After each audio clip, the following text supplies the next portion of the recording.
afternoon, dear students. How are you all? Welcome to the next session of SST. And yesterday we have completed with the revision of lesson number 2 of history. And then today we are here with revision of lesson number 1 of your geography. So I hope you are revising sideways whatever we are doing in the class, because every paragraph has one or two questions from it. So it is very necessary that you thoroughly read the chapter, because any question can come for your exams that is content based.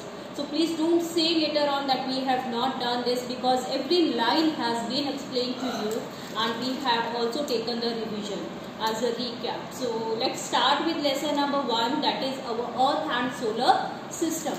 So when I started the chapter, I discussed about the different things that you see in the night, in the day, in the sky. So obviously it is sun in the daytime and it is moon and stars that we see in the night. So these are what known as heavenly bodies or celestial bodies, we can see. So we have done what are heavenly bodies. The first question that comes into your book is what are heavenly bodies. So it is all the stars, moon, planets that revolve around the sun, the asteroids, the meteoroids that are there, meteors, the comets and the satellites. So these are what? These are heavenly bodies or your celestial bodies. So then what is universe and how it came into existence? So this is the first question that is there in the book. So what is universe? So universe is nothing but all the collection of the heavenly bodies, and universe is very big. It is not like the universe of many years back that we see, that is 13.7 billion years. If I talk of, the universe was very small, just like a star. It had no galaxy at all. But now if we talk of our universe, it is expanding day by day. It is a big ball of huge gases, then heat, dust, particles, air. So it is surrounded by a blanket of air known as atmosphere, that is our Earth's protective layer. So again, it is a very big universe and it came as a result of Big Bang explosion. So this is what we have discussed in the chapter. So 3 answers can be framed. What is universe? What are heavenly bodies? And how the universe came into existence. And the next question again in the first paragraph, what is Big Bang theory? So any question can be framed Big Bang theory. It can be asked in the form of fill in the blank. It can be asked in the multiple choice question. So you all need to underline, and we have already underlined. So let us start. From the dark letters, let us see. All objects like stars, planets, satellites, comets, asteroids, meteors in the sky are called celestial or heavenly bodies, and these are collectively known as universe. So under universe we have done heavenly bodies, which include the sun, the stars, the moon, the satellites, the asteroids, the meteors, the comets. So all these are included in the universe. Now what is universe? Universe is also called space. So what is another name of universe? It is space. It can be another 1 mark important question. Write another name of universe. So you will answer space. All the heavenly bodies as well as dust and gases found in space are included in the universe. Then it is the composition of universe. What all the things are there in the universe? So we all know all the heavenly bodies, including the dust particles and the gases like oxygen, carbon dioxide, nitrogen, helium. So all these are included in the universe. So this all makes up our universe. Nobody knows exactly how the universe was formed, but then it came as a result of Big Bang, means it came as a result of explosion. The ball of hot gases, dust particles, it happened to explode one day and it resulted in the form of a universe. That is Big Bang theory. And when does it came about? It happened around 13.7 billion years ago. You can be asked again one important question. What is the time when the Big Bang theory came into existence? So it is around 13.7 billion years ago. Then what is a galaxy? After Big Bang Theory, we have galaxy. Now what is a galaxy? Nowadays if we talk of our universe, there are many galaxies and many are under process. Our researchers are just finding about the names of the various galaxies that are there in the universe and arranged in a proper manner. So let us see what a galaxy is. A galaxy is a group of billions of stars and clouds of dust and gases. So it is nothing but a group of billions of stars including the dust and our gases. So that only we call it as a galaxy. And what is the name of our galaxy? Again very important question. It is Akash Ganga, or we even call it as a Milky Way. So this is the name of our galaxy. Very important question it is. Then from where does geography get its name? Again important question. Geography, an English word, has its origin in the Greek language and it is made up of combination of two words, that is geo meaning earth and graphia meaning writing. So it means the description of the earth, the writing of the earth. Whatever facts we know of the earth in the form of writing we describe, then it is known as description about the earth is geography. Okay. Then coming to stars. What are stars? Now we are talking that our universe is having so many billions of stars. Then what are stars? Let us see how they are made up of. Stars are huge heavenly bodies made up of what gases? So what are stars? They are nothing but huge bodies that are made up of gases. They emit their own heat and light in huge amount and they twinkle at night. So they have their own heat and light. They look small because they are far from our earth. Sun looks big because it is near to earth, whereas stars look small because they are very far from the earth. So again one important question can be asked. Why the stars appear so small in size? So what you will say? They appear small in size because they are very far from the earth as compared to the sun, which is much closer to the earth. The other star nearest to the sun is Proxima Centauri. So you can be asked which star is very close to earth.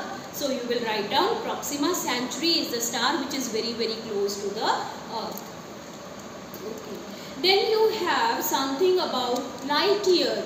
So what is the distance that is taken by the different stars to reach earth?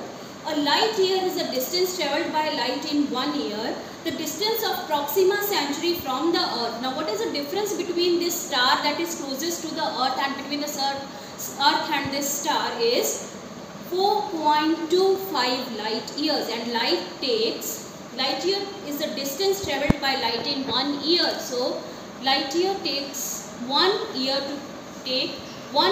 to complete the distance around the earth. So it is 4.2 light years that if we talk of the distance that is there between Proxima Centauri, that is the most nearest star to the earth. So this is an important question. Then what is nebula? We have also discussed about nebula. What is nebula? Please see. Clouds of dust and gases in space form stars. We all know stars are made up of clouds of gases and dust particles. So these clouds are called nebula. So these clouds of dust and particles are known as nebula. So they are in this shape. They are in the shape of a cloud. But when we see from the earth, which is very far away, then they appear in this shape of a star. Okay, then multiple choice questions that can be asked. Okay. Then the speed of light is 300,000 km per second. What is the speed of light? It is 300,000 km per second. Important question. The light from the sun reaches earth. How much time is taken by the light to reach earth from the sun? So it is 8 minutes. So this very important question. Then what are constellations? Something about the constellations we all have done. What are constellations? Yes, related to stars only. Constellations are nothing but the shapes or the patterns that the star form in the sky, and they are based on the horoscope. horoscopic signs that are there, like Leo, Capricorn. So these are nothing but the shapes or the patterns that the stars form in the sky. So the group of stars forming different patterns are called constellations. A group of 7 stars called Saptarishi or small bear is one constellation. Then you can be asked, what are constellations? Explain with the help of example. Give examples of constellations. So what you will say? One example is small bear, then you have great bear, that is Ursa Major, or you can be even asked the other name of this great bear, that is Ursa Major. Then some other constellations, Ursa Minor, Scorpius, Leo, Cygnus. So these are the different constellations that you have. These are the names of the different patterns that are formed by the stars in the sky. So there were no scientific instruments to know the direction during the primitive man, and so the men, how did they discover the direction? This can be again important question. So they came to know of the direction by using the pole star, and we all know that pole star, it always point towards which pole? It always point towards the North Pole. So this is your pole star here towards this direction, and by looking at the north direction, the other direction can easily be found out by the travelers. So the brightest star, which is the brightest star, again important question, in the north it is pole star, and it is also called North Star because it is always pointed towards the North Pole. So why it is known as North Star? Again an important question. And then the first 2 stars of the Saptarishi point to the pole star, and that is why they are known as pointer stars. So again important question, why are the first 2 stars of Saptarishi known as pointer stars? Because they always point towards the pole star. Simple, as the name suggests. Okay. So then we come to the solar system. We have done that we have 8 planets that keep on revolving around the sun in the fixed path. So these are known as the planets. So let's study about these planets. I have discussed an important technique how you can remember the position of various planets, because sometimes you are asked in the exam which is the 3rd planet, which is the 4th planet, which is the 5th planet. So you have to learn the positions where they are placed in the solar system. So let's study about solar system now. Okay. The sun, the 8 planets with their satellites and some other heavenly bodies like the asteroids, the meteors, the comets, so they form the solar system. So it is not that the only 8 planets are included in the solar system, but then the satellites, then we have the asteroids, the meteors and the comets that keep on revolving around the sun or their planets, then these are known as solar system. So first of all we'll talk about sun under the solar system, because sun is the largest member of the solar system and all the other planets, they keep on revolving around the sun. All the planets, satellites, asteroids, comets revolve around it. It is about 150 million kilometers away from the earth. So this is the distance of the sun, that is 150 million kilometers away from the earth. So this is an important question about the distance of the sun from the earth. So it produces a lot of heat and light which is necessary for all forms of life on earth. The surface temperature, now just see the temperature, important question. It is about 600 degrees centigrade. The sun is also made up of hot gases, and this we all know. All the planets and their satellites shine because they reflect the light of the sun. So why do the satellites shine? Why do the planets shine? Important question. Do they have their own heat and light? Again, one mark question. No, they don't have their own heat and light. They reflect the light of the sun, due to which they emit light. They shine in the light. Okay. Then multiple choice questions are there. Of course, you will do. Then the planets. What are planets now?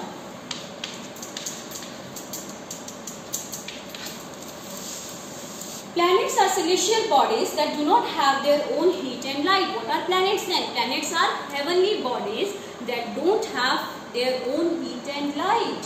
They are spherical in shape. And what is the shape of these planets? It is spherical or round shape, we can say. They revolve around the sun in fixed path called orbits, and most of them revolve from west to east. We have already done that all the planets, they move from west to east. Only 2 planets are there which move from east to west. So which are those planets? The two planets that move from east to west, they are Venus and Uranus. So it is only these two planets, Venus and Uranus, that move from east to west, whereas all the planets, they move from west to east. So this is the difference. Okay. There are 8 planets in the solar system. You can be asked to name all the planets of the solar system. Then scientists have categorized into two groups the various planets, that is the inner planets and the outer planets. So the first four are inner planets and the last 4 are termed as outer planets according to their distance from the sun. That is why I have asked you to learn that position trick, so that you can come to know which are inner planets and which are outer planets. So the trick was, let's recall it again.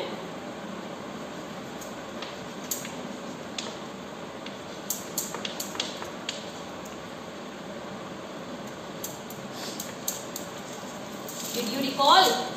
So it is my very efficient mother just served me nuts. So it is, which planet is this?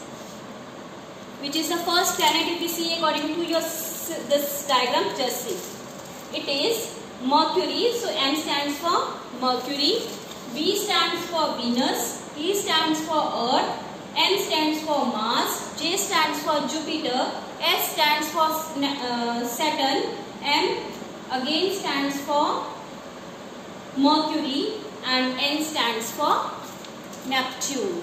So this is what just served us nuts. Sorry, it is Uranus. It's not Mercury. Mercury is here, first planet. So it is Uranus. My very efficient mother just served us nuts. So this is the technique. If you remember this one sentence, then you can easily position out your planets. Number 1, 2, 3, 4. We all know Earth is at the 3rd position. Then 4, number 5, number 6, number 7, and number 8. So this is the positioning of the planets, and these first 4 planets are known as inner planets. The last 4 are known as outer planets depending upon the distance from the sun, and that is why these first 4 planets are very, very hot and they are made up of rocks and stones, so that the heat that is emitted from the sun do not affect these planets. Whereas the outer planets are colder as compared to our inner planets, because they are far away from the sun, so they don't receive that much of heat from the sun, so the temperature here is little bit colder. And Neptune is the coldest planet, and Saturn, we all know, it has rings around it, whereas Uranus also has been found having the rings. So we will be studying all this. So let's come to the planets again. Okay. So what are inner planets and what are outer planets? They are close to the sun, they are made up of rocks and stones, so they are also known as terrestrial planets. So the other name for inner planets is also what? Can be asked again, terrestrial planets, because they are made up of rocks and stones. The outer planets are Jupiter, Sun, Saturn, Uranus, Neptune. They are made up of gases. So inner planets made up of rocks and stones. Outer, they are made up of gases. So thus they are known as gas giants. So what is the other name of outer planets? It is gas giant. Giant means very, very big ball, huge. And these are known as terrestrial planets. Terrestrial or inner planets. So these are the other 2 names of these planets. Then one important question, which are the 2 planets that rotate from east to west? We have already discussed Uranus and Venus. So it can be again one important question. Okay. Now coming to our Earth. Okay. Earth is the most important planet. Why? Can you tell me? Very important question. A long question can be asked, and multiple number of small questions can be there from this paragraph. So we will be dealing today only with the Earth. Rest of the planets we will be taking up tomorrow along with the different other heavenly bodies like meteoroids, asteroids and comets. Okay, so let's study about the Earth today. The Earth is the 5th in the solar system, and it is a third planet from the sun. Just see the position 1, 2, 3. So this way you can easily recall that Earth is the third planet from the sun. And if we talk of the size, then it is the fifth largest planet of our solar system. So it is the only planet in the solar system that supports life. Why? Because of the presence of air, that is oxygen, that is very much required by the plants and by us human beings. Then the availability of water, then the moderate temperature that is there. It is neither too warm nor too cold. So these factors make Earth a very, very important planet supporting life. Life supporting planet it is. The Earth is the habitat of many animals and plants. It's a unique planet in many ways. Among all the planets, it's the most suitable distance from the sun. So it is at the most suitable distance from the sun. It is neither too far nor too close. It is at the most suitable distance. Due to this appropriate distance, it has moderate temperature that makes life possible, and that is why life has been possible here. The presence of water on Earth also supports life. Water is very, very essential for our consumption, for our cooking, washing, bathing, and then for growing crops, of course. So that is why our Earth is also sometimes known as what? Important question. Blue planet. Why? Because of the presence of water. 70% of the Earth is covered with water in the forms of lakes, rivers, oceans, seas. When seen from the outer space, the Earth looks like blue. It is due to the presence of water on its surface. Why does Earth look blue? Because of the presence of water on its surface. Therefore, the Earth is known as blue planet or watery planet. Important question. Another unique feature is that due to the temperature which the Earth experiences, water is available in all the three forms: solid, liquids and gas. We can even see ice in the form of solid, then water in the form of liquid, and water vapors in the form of gas. Our Earth is surrounded by a blanket of air. What? Atmosphere. Important question. What is atmosphere comprising of now? It has gases like oxygen, nitrogen, carbon dioxide. These gases are necessary for life. The air on the Earth is rich in oxygen that is required by us. This is necessary for survival. The atmosphere protects us from the ultraviolet harmful radiations that keep on coming from the sun. The atmosphere also traps the heat of the Earth. It stops the heat from escaping into outer space, which also prevents us from harmful radiations of the sun and keep our planet warm and suitable for living beings. In ancient times, people thought that the Earth is flat, but it is not so. Now, something about the shape of the Earth. Can you tell me what is the shape of the Earth? Is it spherical like this? Is it round? No. Then, is it flat like this? No. Then what is the shape of the Earth? Shape of the Earth is something, is it cylindrical like this? No. So what is the shape of the Earth, my dear children? The shape of the Earth is like this. So you can say it is bulging at the equator. This is your line of equator. Then it is flattened at the poles. This is your north pole. This is your south pole. So it is flat at the poles and it is bulging at the equator. This is the line of equator. Bulging means bahar nikalna. Bahar ko nikla hua hai na. So it is just like fatty at the equator and bulging, that is flat at the north pole and the south pole. So this is the actual shape of the Earth. So you can even be asked to draw the shape of the Earth, or you can be asked to tell the shape of the Earth. So astronauts who saw the Earth from the space found it round, but it is not a perfect circle. It is bulging at the equator and flattened at the poles. This is the result of the rotation of the Earth on its axis. And why is it so? Important question. It is because the Earth keeps on rotating on its axis. So this was something about Earth. So we will not go beyond this today. I want you to just recall this much. So rest of the planets along with the satellites I will be taking tomorrow. So that's all for today. Just revise whatever we have done. Thanks for watching. Stay home, stay safe.